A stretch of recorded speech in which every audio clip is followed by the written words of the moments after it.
ವೀಕ್ಷಕರೇ, ಸುಹಾಸಿನಿ ಕಾರ್ಯಕ್ರಮಕ್ಕೆ ಸ್ವಾಗತ. ಪ್ರತಿದಿನ ಜೀವನ ಬ್ಯುಸಿ ಆಗ್ತಾ ಬರ್ತಾ ಇದೆ. ತಿನ್ನೋದಕ್ಕೆ ಟೈಮ್ ಇಲ್ಲ, ಸರಿಯಾಗಿ ವ್ಯಾಯಾಮ ಮಾಡೋದಕ್ಕೆ ಟೈಮ್ ಇರೋದಿಲ್ಲ, ಎಲ್ಲವೂ ಕೂಡ ಹರಿಬರಿಯಲ್ಲಿ. ಅದರಲ್ಲೂ ಇತ್ತೀಚೆಗೆ ಮನೆಯಲ್ಲಿ ಹೆಲ್ದಿ ಊಟ ಮಾಡೋದೇ ಕಣ್ಮರೆ ಆಗ್ತಾ ಇದೆ. ಹೊರಗಡೆ ಸಿಗುವಂತಹ ಹಲವಾರು ಆಹಾರಗಳನ್ನು ಸೇವಿಸ್ತೀವಿ, ದೈನಂದಿನ ಚಟುವಟಿಕೆ ಕೂಡ ಅಷ್ಟಕ್ಕಷ್ಟೇ ಇರುತ್ತೆ. ರೋಗಗಳನ್ನು ನಾವೇ ಆಹ್ವಾನ ಮಾಡ್ಕೊಳ್ತಾ ಇರ್ತೀವಿ. ಹಾಗಾದರೆ ನಮ್ಮ ಚಟುವಟಿಕೆ, ನಮ್ಮ ಆಹಾರ ವಿಹಾರ ಹೇಗೆ ದೈಹಿಕ ಸಮಸ್ಯೆಗೆ ಕಾರಣ ಆಗುತ್ತೆ ಅನ್ನೋದ್ರ ಬಗ್ಗೆ ಇವತ್ತು ನಿಮಗೆ ಸಾಕಷ್ಟು ವಿವರವಾದಂತಹ ಮಾಹಿತಿಗಳನ್ನು ಕೊಡೋ ಪ್ರಯತ್ನ ಮಾಡ್ತೀವಿ. ಮತ್ತೊಮ್ಮೆ ಕಾರ್ಯಕ್ರಮಕ್ಕೆ ಸ್ವಾಗತ. ನಾನು ಭಾವನಾ.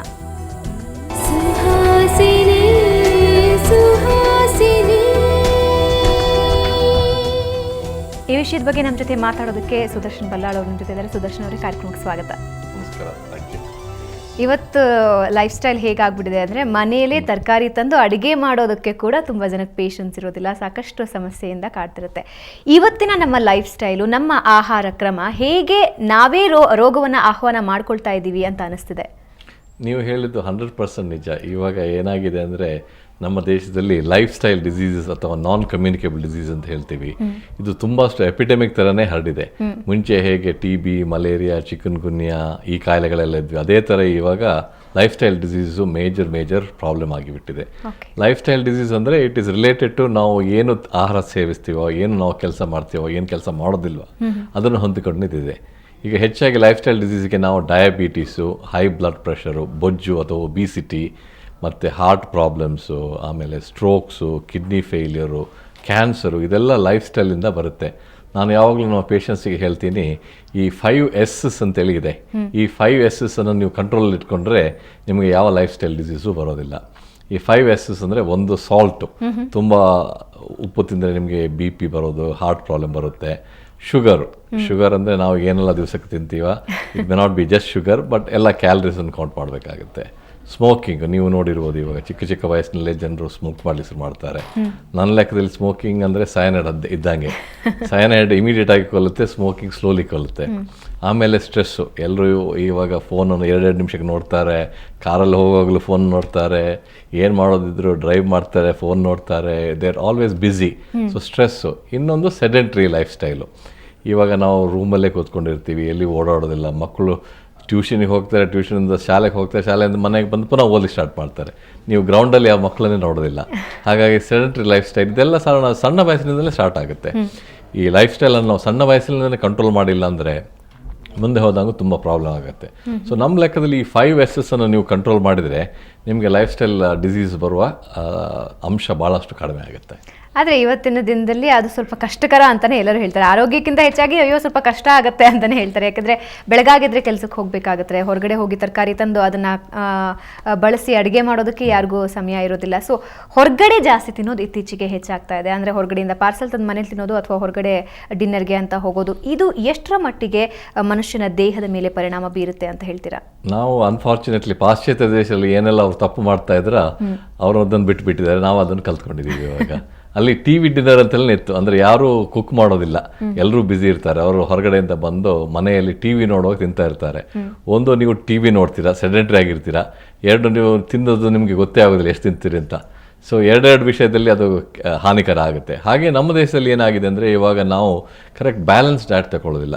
ಸಿಕ್ಕಾಪಟ್ಟೆ ಫಾಸ್ಟ್ ಫುಡ್ಡು, ತುಂಬ ಸಾಲ್ಟ್ ಇರೋದು, ತುಂಬ ಸಕ್ಕರೆ ಇರೋದು, ತುಂಬ ಕ್ಯಾಲರಿ ಇರೋ ಫುಡನ್ನು ತಿಂತೀವಿ. ಹಾಗೇನು ಮದ್ಯಪಾನ ಅಥವಾ ಆಲ್ಕೋಹಾಲು ತುಂಬ ಜನರಿಗೆ ಸಂಜೆಗೆ ರಿಲ್ಯಾಕ್ಸೇಷನ್ ಅಂತೇಳಿ ಆಲ್ಕೋಹಾಲ್ ಸ್ಟಾರ್ಟ್ ಮಾಡ್ತಾರೆ. ಆಲ್ಕೋಹಾಲ್ ಮತ್ತು smoking they always go together. ಯಾರಾದ್ರೂ ಪಬ್ಬಿಗೆ ಹೋದರೆ you will see lot of youngsters, women and men smoking, ಅದು ಇಟ್ ಗೋಸ್ ಟುಗೆದರ್. ಆಮೇಲೆ ನಾವು ಎಕ್ಸಸೈಸೇ ಮಾಡೋದಿಲ್ಲ.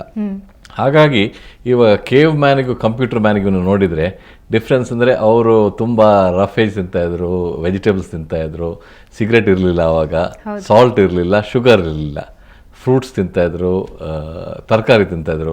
ನಾವು ಇವಾಗ ಖಾಲಿ chips, Coca Cola, Pepsi, fast food, fast drinks, smoking, drinking, no exercise. So ಇದರಿಂದಲ್ಲಾಗಿ ನಮ್ಮ ದೇಶದಲ್ಲಿ ಈಗ ತುಂಬ ನಮ್ಮ ಹೆಲ್ತ್ ಕೆಟ್ಟು ಹೋಗಿದೆ. ನೀವು ಕೇಳಿರ್ಬೋದು, ಇವಾಗ ಡಯಾಬಿಟೀಸಿಗೆ ಭಾರತವೇ ಕ್ಯಾಪಿಟಲ್ ಆಫ್ ದ ವರ್ಲ್ಡ್ ಆಗಿದೆ.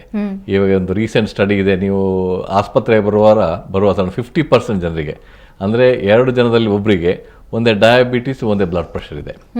So that is alarming. ನೀವು 100ಕ್ಕೆ 50 ಜನರಿಗೆ ಈ ಥರ ಕಾಯಿಲೆ ಇದೆ ಅಂದರೆ ಆಸ್ಪತ್ರೆ ಬರೋವರಿಗೆ ಮುಂದಕ್ಕೆ ದೇಶದ ಪರಿಸ್ಥಿತಿ ಏನಾಗ್ಬೋದು ಅಂತ ನೀವೇ ಎಣಿಸ್ಬೋದು. ಓಕೆ, ಇವಾಗ ಜಂಕ್ ಫುಡ್ ಮತ್ತು ಎಕ್ಸಸೈಸ್ ಮಾಡದೇ ಇರೋದು ಇದು ಎಷ್ಟರ ಮಟ್ಟಿಗೆ ದೇಹವನ್ನು ರೋಗಕಾರ ಮಾಡ್ತಿದೆ? ಒಂದು ಕಡೆ ಅನ್ಹೆಲ್ದಿ ಆಹಾರಗಳನ್ನು ಸೇವಿಸ್ತಾನೆ ಇರ್ತಾರೆ, ಹೋಗಲಿ ಅದಕ್ಕೆ ತಕ್ಕ ಹಾಗೆ ವ್ಯಾಯಾಮ ಮಾಡ್ತಾರೆ ಅಥವಾ ಮತ್ತೊಂದು ಮಾಡ್ತಾರೆ ಅಂದರೆ ಅದೂ ಇಲ್ಲ. ಸೊ ಈ ಅನ್ಹೆಲ್ದಿ ಫುಡ್ ಆಮೇಲೆ ಎಕ್ಸಸೈಸ್ ಮಾಡದೇ ಇರೋದು ಯಾವ ರೀತಿ ರೋಗಕಾರಕ ಆಗುತ್ತೆ? ಇವಾಗ ಒಂದು unhealthy foods R fast food, junk food plus sedentary life style and smoking ನೀವು ಯಾವ ಕಾರಣದಲ್ಲೂ ಹೊರಗೆ ಬಿಡಬಾರ್ದು. ಇದು ಮೂರರಿಂದ ನಿಮಗೆ ಸಕ್ಕರೆ ಕಾಯಿಲೆ ಬರುತ್ತೆ, ಮತ್ತು ಸಕ್ಕರೆ ಕಾಯಿಲೆ ಅಥವಾ ಮಧುಮೇಹ ರೋಗ, ಬ್ಲಡ್ ಪ್ರೆಷರ್ ಬರುತ್ತೆ. ಈ ಬ್ಲಡ್ ಪ್ರೆಷರ್, ಸಕ್ಕರೆ ಕಾಯಿಲೆ ಇದ್ದರೆ ನಿಮಗೆ ಖಂಡಿತವಾಗಿಯೂ heart attack, kidney problem, strokes ಅಥವಾ ಪ್ಯಾರಾಲಿಸಿಸ್ ಅಟ್ಯಾಕ್ಸು, ಕಾಲಿಗೆ ಗ್ಯಾಂಗ್ರೀನ್ ಆಗೋದು, ಆಂಪ್ಯುಟೇಷನ್ ಬರುವಂಥದ್ದು, ಲಂಗ್ ಕ್ಯಾನ್ಸರು, ಬೇರೆ ಬೇರೆ ಕ್ಯಾನ್ಸರು. ಹಾಗಾಗಿ ಏನೆಲ್ಲ ನೀವು ಕಾಯಿಲೆ ಹೆಸರು ಹೇಳ್ಬೋದಾ ಅದನ್ನೆಲ್ಲ ನಾವು we can relate it to our lifestyle. Okay, ಇವಾಗ ಸಾಮಾನ್ಯವಾಗಿ ದಿನಕ್ಕೆ ಎಷ್ಟು ಆಹಾರ ತಗೋಬೇಕು ಅಂದರೆ ಇತ್ತೀಚಿನ ಪೀಳಿಗೆಗೆ ಗೊತ್ತೇ ಇಲ್ಲ ದಿನಕ್ಕೆ ಎಷ್ಟು ತಿನ್ನಬೇಕು, ಏನು ತಿನ್ನಬೇಕು ಅನ್ನೋದು. ನಿಜವಾಗಿಯೂ ಅದ್ರ ಬಗ್ಗೆ ಒಂಚೂರು ಅರಿವಿಲ್ಲ. ಅಂದರೆ ಬೆಳಗ್ಗೆ ಏನೋ ಒಂದು ತಿನ್ನಬೇಕು, ಮಧ್ಯಾಹ್ನ ಏನೋ ಒಂದು ತಿನ್ನಬೇಕು, ಅದ್ರ ಮಧ್ಯದಲ್ಲಿ ಏನು ಸಿಕ್ಕಿದ್ರು ತಿನ್ನಬೇಕು, ಮತ್ತು ಸಾಯಂಕಾಲ 5 ಗಂಟೆಯಿಂದ 10-11 ಗಂಟೆವರೆಗೆ ತಿಂತಾನೇ ಇರ್ತಾರೆ. ಸೊ ಒಂದು ಸಿಸ್ಟಮ್ಯಾಟಿಕ್ ಪ್ಲ್ಯಾನ್ ಇಲ್ಲ, ಏನು ತಿನ್ನಬೇಕು, ಏನು ದೇಹಕ್ಕೆ ಬೇಕಾಗಿರುವಂತಹ ಅಂಶಗಳು ಏನೇನು ಅಂತ.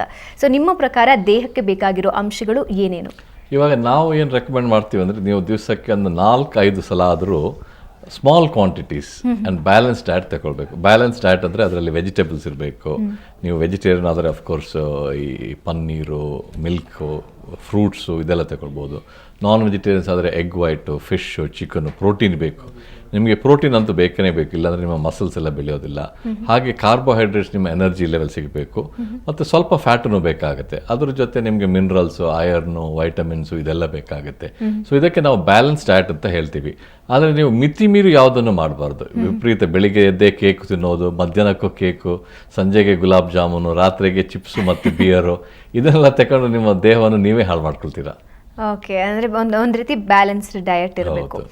ಸೊ ಇವಾಗ ಬ್ಯಾಲೆನ್ಸ್ಡ್ ಡಯಟನ್ನು ನಾವು ಮೇಂಟೈನ್ ಮಾಡಬೇಕು ಅಂತ ತುಂಬ ಜನ ಪ್ಲ್ಯಾನ್ ಹಾಕೋತಾರೆ, ಬಟ್ ಅದಾಗೋದಿಲ್ಲ.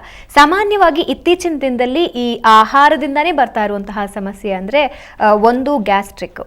ಸೊ ಗ್ಯಾಸ್ಟ್ರಿಕ್ಕಿನ ಸಮಸ್ಯೆ ಬಗ್ಗೆ ಏನು ಹೇಳ್ತೀರಾ? ಅಂದರೆ ಇತ್ತೀಚೆಗೆ ಹೆಚ್ಚಾಗಿ ಎಲ್ಲರೂ ಕಂಡುಬರುತ್ತೆ. ಮೊದಲಾದರೆ ಒಂದು 40 ವರ್ಷದ ಜನರಲ್ಲಿ ನೋಡ್ತಿದ್ವಿ ಹಬ್ಬ ಗ್ಯಾಸ್ಟ್ರಿಕ್ ಆಗಿದೆ ಅಂತ. ಇವಾಗ ಒಂದು 18 ವರ್ಷದ ಹುಡುಗನೂ ಹೇಳ್ತಾನೆ ಗ್ಯಾಸ್ಟ್ರಿಕ್ ಆಗಿದೆ ಅಂತ.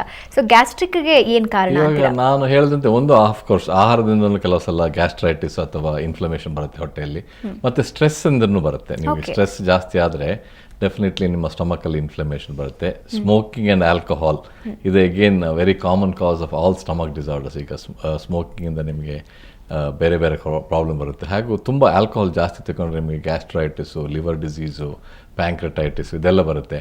ಹಾಗೆ ಏನು ಮಾಡೋದಿದ್ರೆ ನಾನು ಎಲ್ಲದನ್ನು ಬಿಟ್ಟು ಬಿಡಬೇಕಂತ ಹೇಳ್ತಾ ಇಲ್ಲ, ಸ್ಮೋಕಿಂಗ್ ಅಂತೂ ಬಿಟ್ಟೇ ಬಿಡಬೇಕು. ಬೇರೆ ಏನು ಮಾಡೋದಿದ್ರೆ ನೀವು ಮಿತದಲ್ಲಿ ಮಾಡಬೇಕು, ಹಿತಮಿತವಾಗಿ ಮಾಡಿದ್ರೆ ಎಲ್ಲ ಚೆನ್ನಾಗಿರುತ್ತೆ. ಓಕೆ, ಇವಾಗ ಈ ರೀತಿ ಅನ್ಹೆಲ್ದಿ ಆಹಾರ ಕ್ರಮ ಆಗಿರಬಹುದು, ಎಕ್ಸಸೈಸ್ ಮಾಡದೆ ಆಗಿರಬಹುದು, ಕಿಡ್ನಿಗೆ ಸಾಕಷ್ಟು ಹೊಡೆತ ಬೀಳುತ್ತೆ ಅಂತ ಹೇಳ್ತಾ ಇದ್ರಿ. ಸೊ ಅದ್ರ ಮೇಲೆ ಏನೆಲ್ಲ ಪರಿಣಾಮ ಆಗ್ಬೋದು? ಈಗಾಗಲೇ ಹೇಳಿದ ಹಾಗೆ ಯಾವುದೇ ರೋಗ ಆದರೂ ಮೊದಲಿಗಾದರೆ 40 ವರ್ಷಗಳ ನಂತರ ಅಂತ ಒಂದು ಡೆಡ್ಲೈನ್ ಇತ್ತು. ಇವಾಗ ಆ ರೀತಿ ಏನೂ ಇಲ್ಲ. ಸೊ ಈ ಕಿಡ್ನಿ ಮೇಲೆ ಈ ರೀತಿಯ ಆಹಾರ ಕ್ರಮ ಆಗಿರಬಹುದು, ನಮ್ಮ ಲೈಫ್ ಸ್ಟೈಲ್ ಆಗಿರಬಹುದು, ಎಷ್ಟರ ಮಟ್ಟಿಗೆ ಪರಿಣಾಮ ಬೀರುತ್ತೆ? ಇವಾಗ ಕಿಡ್ನಿಗೆ ಇದರಲ್ಲಿ ತುಂಬ ಇಂಡೈರೆಕ್ಟ್ ಎಫೆಕ್ಟ್ ಇದೆ. ನಾನು ಹೇಳಿದಂತೆ ನಿಮಗೆ ಈಗ ನಿಮ್ಮ ಲೈಫ್ ಸ್ಟೈಲ್ಸಿಂದಾಗಿ ಹೆಚ್ಚಾಗಿ ಡಯಾಬಿಟೀಸು, ಹೈ ಬ್ಲಡ್ ಪ್ರೆಷರು ಅಥವಾ ರಕ್ತ ಒತ್ತಡ, ಮೂರನೇದು ಬೊಜ್ಜು ಅಥವಾ ಒಬಿಸಿಟಿ. ಈ 3 ವಿಷಯಗಳು ಡಯಾಬಿಟಿಸ್, ಹೈಪರ್ಟೆನ್ಷನ್, ಒಬಿಸಿಟಿ ನಿಮ್ಮ ಕಿಡ್ನಿಗೆ ಎಫೆಕ್ಟ್ ಆಗುತ್ತೆ. ಇವಾಗ ನೀವು ನಮ್ಮ ಭಾರತದಲ್ಲೇ ಅಲ್ಲ ಎಲ್ಲ ದೇಶವನ್ನು ನೋಡಿದ್ರು ಕಿಡ್ನಿ ಫೇಲ್ ಆಗೋದಕ್ಕೆ ನಂಬರ್ 1 ಕಾರಣ ಡಯಾಬಿಟಿಸು. ನಾನು ನೋಡೋ ಪೇಷಂಟ್ಸ್ ಒಂದು 50% ಜನರಿಗೆ ಯಾರಿಗೆ ಕಿಡ್ನಿ ಫೇಲ್ ಆಗಿದೆಯಾ ಅವರಿಗೆ ಡಯಾಬಿಟಿಸೇ ಕಾರಣ ಅಂತ ಹೇಳ್ಬೋದು. ಹಾಗಾಗಿ ಡಯಾಬಿಟಿಸ್ ಜಾಸ್ತಿ ಆದರೆ ಕಿಡ್ನಿ ಫೇಲಿಯರ್ ಜಾಸ್ತಿ ಆಗುತ್ತೆ. ಕಿಡ್ನಿ ಫೇಲಿಯರ್ ಜಾಸ್ತಿ ಆದರೆ ನಮ್ಮಂಥ ಡಾಕ್ಟರ್ಸ್ ಜಾಸ್ತಿ ಬೇಕಾಗುತ್ತೆ.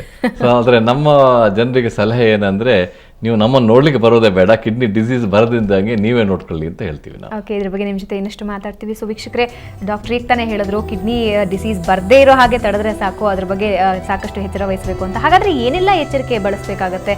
ಇದ್ರ ಬಗ್ಗೆ ಅನುಮಾನಗಳಿದ್ದಲ್ಲಿ ನೀವು ಕೂಡ ಕರೆ ಮಾಡಿ ಡಾಕ್ಟರ್ ಜೊತೆ ಮಾತಾಡಬಹುದು. ಈಗ ಒಂದು ಸಣ್ಣ ವಿರಾಮ, ನಂತರ ಸುಹಾಸಿನಿ ಮುಂದುವರಿಯುತ್ತೆ.